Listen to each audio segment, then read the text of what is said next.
swear to God, the New York Times is not even trying to like hide this shit anymore. It's the amount of ridiculousness that spews out of that publication is outrageous. It's just eye roll inducing. It's just right into the back of your head as soon as you hear it, as soon as you read the headline. And like, I guess insulting for anybody out there that actually follows the New York Times, not for comedy's sake. But, there's an opinion piece that Daniel shared with us today that I did want to touch on in the show just for a good laugh by David Leonhardt of the New York Times. And it is titled, "A Democrat Who Can Beat Trump." Now, you would think... Bernie Sanders.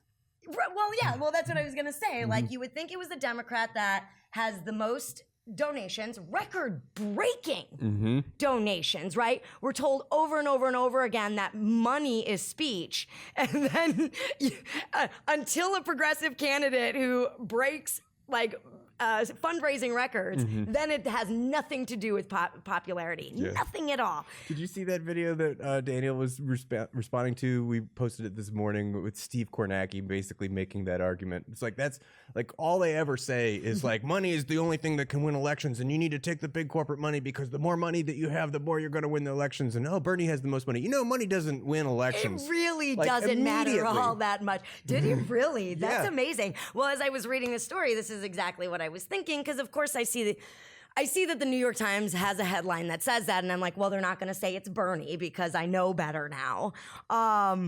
But the candidate they picked, I mean, I was at home alone, and I literally, I mean, it's not a surprise, but I shrieked because I was like, are you kidding? Is anybody buying this at all?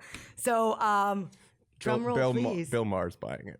Oh God, man, I do not pay attention to any mainstream media, clearly, until it's like fed to me. But yeah, little drum roll here. Who is the candidate that can beat Trump, according to the New York Times? None other than Senator Amy Klobuchar.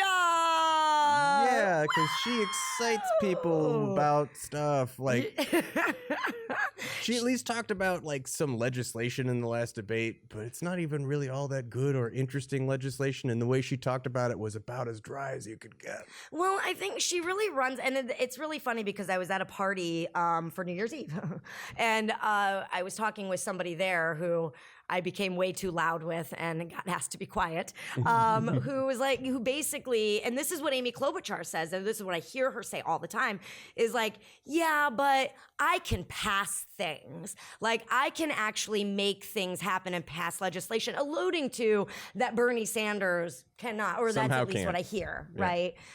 In what they say.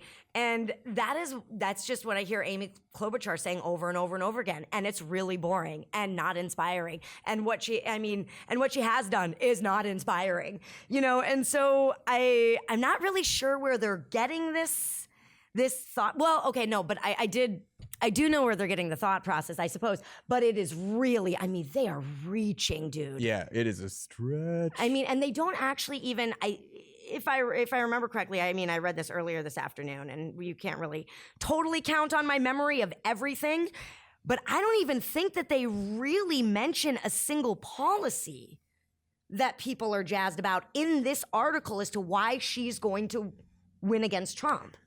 Well, I think that's partially sort of a divide in the what is presented as what the Democratic voting base wants. Like, there's some portion of it that is extremely policy driven, and that tends to be your Bernie supporters, your Tulsi supporters, your Yang supporters, the people that want to talk policy and whatnot. And then what's presented to us is, well, most people really just want to return to normalcy, and government works fine, and they just want, and that's just all part of narrative. I don't know. You don't meet people like that very often. Occasionally, they tend to be north of 70. Well, yeah. Well, I was going to say there are people for whom our system is working. It's just not a large majority of the people. So, I mean, yeah, sure. What I'm saying is the kind of person who's like, I don't care what the politicians' policies are or what they advocate for, but if they comb their hair nice, and if they talk smooth, and if they seem like a nice guy, if I would want to have a beer with them, are a lot. those are terrible criteria for choosing a civic leader, right? for choosing the leader of your country, a government position, right? Is do they talk nice and would you want to have a beer with them? Like, you're not looking for a drinking buddy here. Yeah, and I think the really, like, what's been not helpful is that's what the mainstream media largely has been feeding us for decades and decades. That is what wins campaigns, is this idea of somebody that's down home and fantastic and great. I'm great to have a beer with and smoke a bowl with. I don't think I'd be a great president. Yeah, I'm super fun too. And it's no.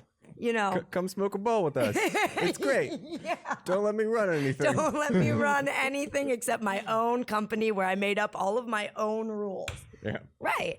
So anyway, I just wanted to point that out just so that everybody could have a little lightness on a dark, dark day. So